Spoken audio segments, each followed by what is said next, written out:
എൻ്റെ കാര്യം പറയുന്ന പോലെ എനിക്ക് എങ്ങനെയെന്ന് വെച്ചാൽ ഞാൻ ആദ്യമായിട്ട് സ്ക്രീനിൽ കാണുന്ന രണ്ട് സുന്ദരനും സുന്ദരിയുമായിട്ടുള്ള രണ്ട് ക്യാരക്ടേഴ്സ് എന്ന് പറയുന്നത് നസീർ സാറും ഷീലാമ്മയാണ്. മീശയൊക്കെ അങ്ങോട്ട് ചെറുതായിട്ട് വരച്ച് നീളത്തിന് കണ്ണൊക്കെ ഇട്ടിട്ട് ഷീലാമ്മ വന്ന അപ്പം തീരുമാനിച്ചാണ് ഞാൻ അവിടെ നിൽക്കും. ശരിക്കും? സത്യം. അപ്പൊ ചേച്ചി ശരിക്കും ചേച്ചിക്ക് ഫിലിമിനോട് ഭയങ്കര ഇഷ്ടമായിരുന്നു? ഇഷ്ടം എന്നല്ല, ഞങ്ങളുടെ വീട്ടിൽ എൻ്റെ അച്ഛനും അമ്മയും എന്നെ വിളിക്കുന്ന സിനിമ പൈത്യം എന്നാണ്. കാരണം അന്നൊക്കെ ഈ കൊട്ടക എന്ന് പറയും, സിനിമാ തിയേറ്ററിന് കൊട്ടക എന്ന് പറയും. അപ്പം മറ്റേ സ്ക്രീനിന്റെ മുമ്പിൽ ആദ്യം മണലിട്ടിട്ടുണ്ടാവും, അതിനൊരു ചാർജ്. അത് കഴിഞ്ഞ് ബെഞ്ച്, അതിനൊരു ചാർജ്. അത് കഴിഞ്ഞ് പാഡൊന്നും ഇല്ലാത്ത കസേര ഉണ്ടാവും, ഇരിക്കുമ്പോ വേദനിക്കും. അത് കഴിഞ്ഞ് പാഡുള്ള ഒരു അപ്പൊ ഓരോന്നിനും ഓരോ കാശാണ്.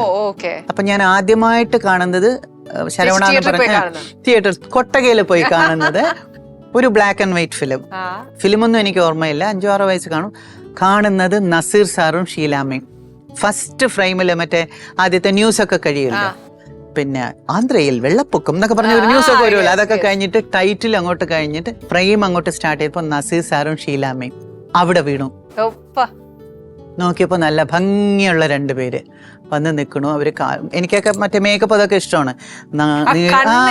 നീളത്തിനൊക്കെ ഇട്ടിട്ട് ലിപ്സ്റ്റിക് ഒക്കെ പെർഫെക്റ്റ്, കറക്റ്റ് നോസ്, നല്ല ഭംഗിയുള്ള ഇതൊക്കെ കൂടെ വന്ന് നിന്ന് കഴിഞ്ഞപ്പം ഞാൻ അവിടെ നിൽക്കണം. ഞാൻ അങ്ങോട്ട് ആയി കഴിഞ്ഞു. അതും കഴിഞ്ഞിട്ട് അതിലൊരു തമാശ എന്താ വെച്ചാൽ ഇന്റർവെൽ സമയത്ത് ഇപ്പൊ ഞാൻ നോക്കുമ്പോ സീൻ അവർ ഡ്രസ് ചേഞ്ച് ചെയ്യുന്നു. അപ്പോൾ ഒരു 5-6 വയസ്സുള്ള ഒരു കുട്ടിയുടെ മനസ്സിലുള്ള ഒരാഗ്രഹം, ഇവരെവിടെ ഡ്രസ് ചേഞ്ച് ചെയ്യണു. ഇന്റർവെൽ ആയപ്പോ ഞാൻ ബാക്കിൽ പോയി, ബാത്റൂമിന്റെ സൈഡിൽ അവിടെ പോയി. അപ്പൊ എന്റെ അടുത്ത് തിയേറ്ററിൽ എവിടെ പോണോ വെച്ചേ, ഇല്ല അവർ എവിടെ ഡ്രസ് ചേഞ്ച് ചെയ്തെന്ന്. അത്രേ ഉള്ളൂ നമ്മുടെ മനസ്സ്. അന്ന് തീരുമാനിച്ചു ഞാൻ സിനിമാ താരമാകും. ഒരു 5 വയസ്സ് കഴിഞ്ഞ ഏതോ ഒരു ഏജില് പിന്നെ തീരുമാനിച്ചത് നസീർ സാറിന്റെ കൂടെ അഭിനയിക്കണം. ഞാൻ സിനിമ അഭിനയിക്കണമെന്ന് തീരുമാനിച്ചപ്പോൾ സിനിമ അഭിനയിക്കണം എന്നുള്ളത് ഫസ്റ്റ് ഡിസിഷൻ. സിനിമയിൽ അഭിനയിക്കണം. 2ാമത്തെ വാശി നസീർ സാറിന്റെ കൂടെ അഭിനയിക്കണം എന്നുള്ളതായിരുന്നു.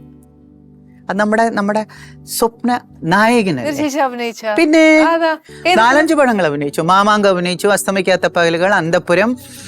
ചേച്ചിയുടെ ഒരു എക്സ്പീരിയൻസ് നസീർ സാറിന്റെ കൂടെ ഞാൻ 5-6 പടം ചെയ്തു. അത് കഴിഞ്ഞതിന് ശേഷം തീരം തേടുന്ന തീര, ആ സമയത്തൊക്കെ മമ്മൂട്ടി വേവൊക്കെ വന്നു തുടങ്ങിയ സമയം നസീർ സാറിന്റെ കൂടെ അഭിനയിക്കണമെന്നുള്ള എൻ്റെ ആഗ്രഹമായിരുന്നു. ചിറയൻകീഴ് നസീർ സാറിന്റെ വീട്ടിൽ എൻ്റെ അമ്മയെ കൊടുമപ്പെടുത്തി ഞാൻ കൊണ്ടുപോയി കാണിക്കാൻ പറ്റും. കൊണ്ടുപോയി കണ്ട്, ഞാൻ അങ്കിളിന്റെ കൂടെ അഭിനയിക്കണം, എനിക്ക് സിനിമ 7-8-10 വയസ്സേ കാണുള്ളൂ, അതിനെന്താ മക്കളെ അഭിനയിക്കാമല്ലോ എന്നൊക്കെ പുള്ളി പറയുന്നു.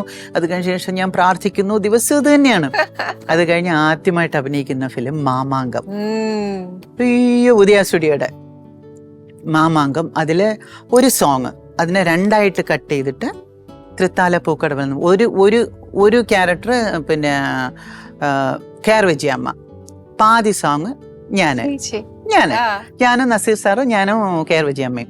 അപ്പൊ അന്നൊക്കെ എങ്ങനെയാന്ന് വെച്ച് കഴിഞ്ഞാൽ ഇന്നത്തെ പോലെ ഓരോ സിനിമയ്ക്കും നമ്മൾ എടുക്കുന്ന കോസ്റ്റ്യൂം പുതിയതായിരിക്കണം എന്നൊന്നുമില്ല. പോയ പടത്തിൽ ഇപ്പൊ ഷീലാമ്മയോ ആരെങ്കിലും ഇട്ടിരുന്ന ഭാര്യ ചേച്ചിയോ ഒക്കെ ഇട്ടിരുന്ന കോസ്റ്റ്യൂം അവിടെ കാണും. അത് ഈ പടത്തിൽ അഭിനയിക്കുന്ന ഹീറോയിൻസിന് കുറച്ചൊന്ന് ആൾട്ടർ ചെയ്ത് കൊടുക്കും. അപ്പൊ ഞാൻ ആദ്യമായിട്ട് മറ്റേ അന്നത്തെ കോസ്റ്റ്യൂമൊക്കെ അറിഞ്ഞുകൂടെ, മറ്റേ നസീർ സാർ ഇങ്ങനെ സൈഡിൽ ഇതൊക്കെ വെച്ചിട്ട് നിറച്ച് ജുവൽസ് ഒക്കെ ഇട്ടിട്ട് ഞാൻ ആദ്യമായിട്ട് ഇടുന്ന ആ ഭംഗിയുള്ള മറ്റേ ജീനയൊക്കെ വെച്ച് സ്റ്റോൺസ് ഒക്കെ വെച്ചുള്ള ഡ്രസ്സ് ഷീലാമ്മ ഇട്ട ഡ്രസ്സാണ്. അപ്പൊ ചേച്ചിയുടെ ആ ഒരു എങ്ങനെ പോയിന്ന്. പക്ഷെ ഇത് കഴിഞ്ഞ് ഡ്രസ്സൊക്കെ ഇട്ട് വന്ന് തലയിൽ മറ്റേ ഈ കൊടി പോലെ ഇങ്ങനെ മറ്റേ കുന്നുപോലെ കുറെ ഇതുകളൊക്കെ വെച്ച് കെട്ടി, ഇവിടെ വട അങ്ങനെയൊക്കെ വെച്ച് കെട്ടി വന്നു. നസീർ സാറ് വന്നു, തൃത്താല പൂക്കടന്ന് കൈവച്ച് ഒരൊറ്റ കരച്ചില്. സങ്കടം കൊണ്ടല്ല, ഡ്രീം കം ട്രൂല് സന്തോഷം. അപ്പൊ അയ്യോ ഇതെന്ത് പറ്റി, ഞാൻ പറഞ്ഞു സന്തോഷം കൊണ്ടാണ് നോക്കും. അന്നത്തെ ഈ മസ്കാരയൊക്കെയാണ് ഇങ്ങനെ ലൈൻ ഒഴുകുന്നു. കരച്ചില് നിർത്തണ്ടേ,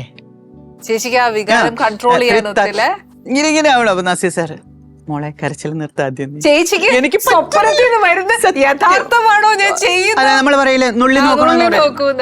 എന്നിട്ട് ശരി ഒന്ന് ബ്രേക്ക് കൊടുക്കൂ എന്ന് പറഞ്ഞിട്ട് ഞാൻ ബ്രേക്ക് ചെയ്തതിന് ശേഷം എന്നിട്ട് പോയി ഇതൊക്കെ ടച്ച് ചെയ്ത് മനസ്സിനൊക്കെ കൺട്രോൾ ചെയ്തിട്ട് ഒക്കെ വന്നിട്ട് പിന്നെ